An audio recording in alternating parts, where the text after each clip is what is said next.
Hey, what's up guys, Alex here, thank you for checking this video and welcome to this quick video on how I set up and how I use personally Sublime Text. So after downloading and installing Sublime Text on your operating system, by the way, I'm currently using Ubuntu GNOME 17.04. If you launch Sublime Text for the first time, this is most likely what you're gonna get, depending on what operating system you're using. I personally inputted my license because I purchased the license of Sublime Text, but of course it's free for you to evaluate it. If you really like it, you should really buy it. It's just $70 and you buy it once and the license is forever. So it's really good to support developers for something that you like and you use it every day. Anyway, the first time you launch Sublime Text, it looks really bad. It looks ugly, it looks scarred, and it doesn't have anything. So this is what the things that I usually do to customize and set up Sublime Text with the most useful and, in my opinion, the absolutely necessary plugins and packages to work with Sublime Text. So first of all, let's hit Ctrl Shift and P, or Command Shift P if you're on a Mac, and let's type package control and then hit install package control. Installing package control will give you access to all the packages. Basically, it's just like installing a package manager or a sort of app store inside Sublime Text to access all the packages available for Sublime. So the first thing that I want to do in order to have a better overview of what's going on Sublime, every time I install something, I want to open a project. So I'm going to open a folder and I'm going to go inside my main site, AWS. Here I downloaded the AWPS WordPress theme that I'm using, and let's activate the sidebar. So show sidebar. Yes, this is a pretty standard visualization of Sublime Text. Let's open a file, for example, index.php. So the first package that I usually install is Emmet. Emmet is really good, and in order to install a new package, you hit again Control Shift and P or Command Shift P, and you just write install package, and here it will a drop down will prompt you with the list of all the packages available. So you just have to type the package that you want to install. My first one is Emmet, and just hit enter. The system will install. Sometimes a package will give you response if the package is installed, otherwise will not. But anyway, in order to view if the package is installed or not, or what's the situation, always show the status bar here that I usually hide. But when you install something new, it gives you the download time, the overview of what's going on when you're installing a package. So Emmet is really good because it helps you a lot to type HTML. So for example, if I have to type a div, I just like write div and then hit tab, and automatically I'm gonna have the auto completion. The other thing that you can do is just like write semantic HTML. So for example, like UL with a class of list, and then hit tab, automatically it's going to auto compile UL with a class list that you define. Emmet of course has thousands of different shortcuts that you can use to write better HTML, like quicker HTML automatically for you, so I suggest you check it out. The other package that I want to install is Code Intel or Sublime Code Intel, and as you can see here in the status bar, it's downloading, like something like loading styling package Sublime Code Intel. This is one of the heaviest package and in fact you get a confirmation message after you install the package. Basically, this package transform the behavior of Sublime Text into a sort of like IDE. So it gives you access to symbol definitions, imports the autocomplete. You have a better autocomplete for functions, and you can jump directly to some specific definition. So all the behaviors that are like a fully fledged IDE has. So if you're writing a code, if you're writing PHP using external library, you can jump to those libraries, and it's really useful. The other package that I like to install, it's mostly to customize the experience Sublime Text, to customize the look and feel of Sublime. The first package is Material Theme, and after we install Material Theme, we have to activate it and configure it. So this is my configuration for material theme. You will get a prompt probably to install also the file icon package, and I would say yes, because also that file icon is another type of package that I like to use. And as you can see here already, all these files now, they have a unique icon to represent what type of file they are, like visually more appealing. The other thing that we can do is start installing. So let's hit Control-Shift-P and let's write material theme and then scroll down to activate the theme. Already, like that, looks way better than it was before. We have a bunch of options, like I think just 4 themes. By default, I really like these material theme black, but by default you can leave it as this bluish, it's sort of like Facebook style, but I like the black. But I want to change it also as well, so we can hit the material configuration. It's going to open this little like floating pop-up menu, and we can change a bunch of things. So I don't want any accent. As you can see, if you activate an accent, it's going to give you a unique color to the files that are opened, folders that are opened. I don't like any type of accent. I like to shrink a lot. So let's start with like the color schemes, like this darker, it's fine. Panels. I want to activate the compact panel. I want to activate the contrast mode, so I have like the sidebar and the toolbar that have more contrast type of color, is not completely like a flat UI. And then I want to shrink the status bar, go back, and inside the sidebar I want to activate the compact sidebar, so I occupy way less space. Let's go back. In the tabs, I want to activate the small tab, so the tabs are not this like tall and gigantic, occupy less space. And I'm gonna give an auto width, so if I have different files that have like different length, the tabs are not gonna have the same type of size. So if we reactivate the configuration and we have tabs and I remove the auto width, you can see all these 2 tabs, even if the names are they have the different length, the tabs are always the same width. I want to give it the auto tab, and that's pretty much it. If we go back into themes, this is the default. So I like this configuration, is way better in my opinion.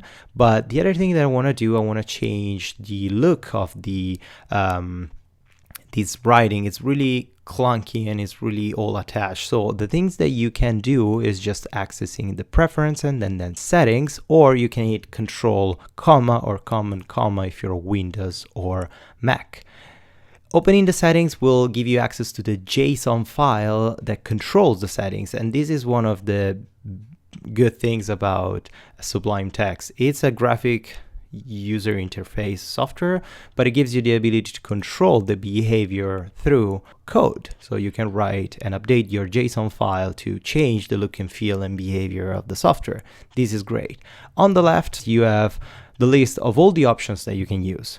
In my case, I'm gonna start using font face and font size. What you have to do to edit this option is not edit them here on the left side, but you have to edit it on the right side. Let's see if we change the font face. By default, the font face I think is like the system font face, but I have installed Fira code and the resolution changes a lot already. So let's put for now 13 so you can see it better. Now let's scroll down, let's see all the options. We want the numbers, yes, we want the gutter. Let's see, let's remove the margin. Instead of 4, let's put 0, so we're not gonna waste too much space. And these are the other 2 options that I mostly care, the line padding top and the line padding bottom. And both I want to put like 2 pixels and 2 pixels. Perfect. Let's check and let's see. Way better, way more readable, way more breathing room, and I really like this type of indentation. I really like this type of spacing, so that's pretty good. Let's access it back, let's say. Then let's hide the minimap that I never use that. I don't know why someone would use it, but it's okay. And let's also hide the status bar. I don't need it for now. I don't want to see the open files. So let's say view sidebar, hide open files. I don't need it. I have them everything here. And then let's install more packages. The first package, if you try to right click on whatever file on the sidebar, you will have just rename, delete file, or open containing folder. It's kind of limiting. You cannot create, move, do other stuff with the file. So the other package that I want to install, it's called Sidebar Enhancements. So Control-Shift-P, and let's say install package, and let's write Sidebar Enhancements is the first one. And after it's installed, of course, if we right click on a file, you will see we have way more options. We can go all the way down. We can do pretty much everything, way more interesting stuff. Another thing that I want to do is advanced new file that creates a nice implementation to create new files on the fly. So let's hit Control-Shift-B again, style package, and then advanced new file. And this advanced new file will give us the ability to create a new file on the go. So for example, if I'm inside this folder, inside the content.php, I want to create a new file, I can simply hit Command, Alt, and N. This little bar down below will give me the ability to create a new file on the go. If I type the file directly, like for example, test.php, of course, the test.php file is going to be created inside the main root. But as I said, if I'm inside here, inside this content.php, then inside the views and content folder, and I want to create a new file directly here, I can do it, but simply type again, push Command Alt N. On Linux is Super Alt N, or on Windows is Windows key Alt N, and then type column and then the name of the file, test.php. Automatically, the system will create the test.php directly inside the folder that I currently look in, or in the same location of the file that I have open. This is really handy and quick to work with. Another implementation that is really important for my work is Git Gutter. Git Gutter automatically recognizes if you're currently working on a Git repository, and if you're changing something, will automatically add some implementations in the Gutter. Right now we have a couple of pluses, so that means that we added this and the Git repository is not in sync. If we delete a line, we're gonna have like 2 red arrows to indicate that that line was present before, and if we commit, it's gonna be something new. If we don't have any indication on the sidebar, it means that our Git is fully synced with this file. So it's a really nice touch, like a nice visual touch, to see if we have something that needs to be committed, that needs to be pushed, and we forgot to do it. So really handy implementation. Another one that I really like while working in WordPress or working in PHP in general is DocBlockr. So DocBlockr, or like write DocBlockr. So DocBlockr helps you a lot to write comments. I don't know if you ever noticed, for example, let's access the config file in the setup in Q here. Most of the times in classes or functions, you have the function that has a comment on top with a lot of different settings or a lot of different explanation. Let me find something more complex to give you a better example. For example, these advanced custom field extension for the plugin. This is a public function that has a variable and return the same variables but updated after a while. So something's going on here. We don't have any comment. If you need to write a comment in a way that PHP likes or other software developers likes, you should write it a lot longer. You should put like the type of implementation, like the name of the function, what type of methods it is a public, private, what type of variables, what kind of variables, what is returning, all this kind of stuff. So you can imagine that if you have a lot of methods, a lot of function, it gets laborious, it gets like really tiring to write these comments. So DocBlockr is here to help. If we type / and then ** and then we hit tab, automatically DocBlockr will recognize the function, the method that we have down below, and will give you like the sort of template to write what parameter is passing. It's pretty handy, it's pretty quick to use, and it works pretty well also on complex methods. So for example, if we access the walker_nav class and we have the start element function, you will notice here we have a lot of variables. We have the output, the item, the depth. Some variable is an array, some is an integer, some is just like a string, and we're returning different stuff. DocBlockr is smart enough to recognize all these things and automatically pre-populate for us all these variables. So if we hit tab, automatically we're going to have all the parameters that we're currently passing, what are we returning, and are already in order. So the third parameter, we know that it's an integer, automatically writes an integer. An array, the fifth parameter is an integer again, and that's perfect. That's really handy, especially if we have a pretty big project with big functions and sometimes we don't really want to write comments. This is really helpful. Other packages that you should install, of course, all the linter. So first of all, let's install SublimeLint that highlights pretty much all the errors and includes a bunch of libraries. But of course, from this point, you can install all the stuff related, all the packages related to your code. So for example, I'm working in WordPress. It's better if I install a package and I search for WordPress. Of course, when there are multiple packages that they do pretty much the same, I suggest you to access those GitHub repositories and see the reviews of those repositories, see if they have any issues or there are like some pull requests or stuff like that, or when was the last time that it was maintained. Other thing that you should do is install like the PHPCS for the code sniffer that helps you to write better PHP. Another one is JSLint, that is the linter for Sublime text, specifically for JavaScript, and it's really helpful because automatically will highlight some issues, some errors if you don't, if you wrote bad JavaScript, if you didn't declare a variable, if you're declaring a variable that it's global, it's not really secure, or you have something that you didn't think that your code works, but it's not really optimized. The JSLinter, it's really good for you. And other than that, that's pretty much it. As I said, Sublime Text has a lot of packages, and you should install packages related to your project. So if you're working a lot with JavaScript, you should install all the JavaScript things. If you're working a lot with AngularJS, you should install AngularJS specific packages. If you're working a lot with Python, you should install all the necessary packages for Python in Sublime Text. So these kind of answers the common question that you guys ask, why I'm using Sublime Text over Atom or over Visual Studio Code.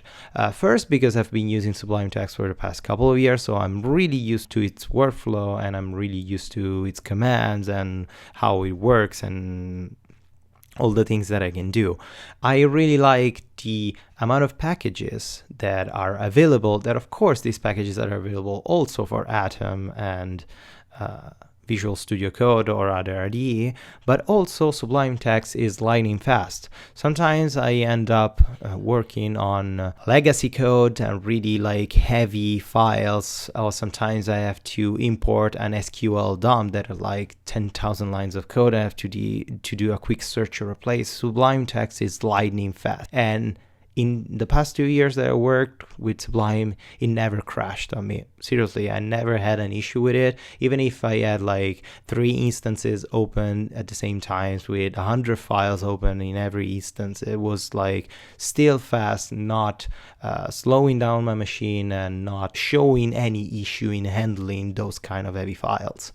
So there you have it. This is my kind of like personal configuration or a personal initial configuration of Sublime with all the packages that you should use by default. You should start by installing these packages and then you can customize Sublime for your needs, adding more and more packages. But these list of packages, that of course all the links and all the names, you can find it in the description below, are the most important for me, are like the most important packages that you should always use. And what about you? Do you have a unique package or a specific package that I didn't mention here and you would like to add on the list? You have something that you always use and you cannot use Sublime Text without that specific unique package, please let me know in the comment below. I will try to check it. I will install it on my Sublime installation. I will test it. If I really like it, I will do in the future a reviewed video about all the most important packages, and I will add also yours.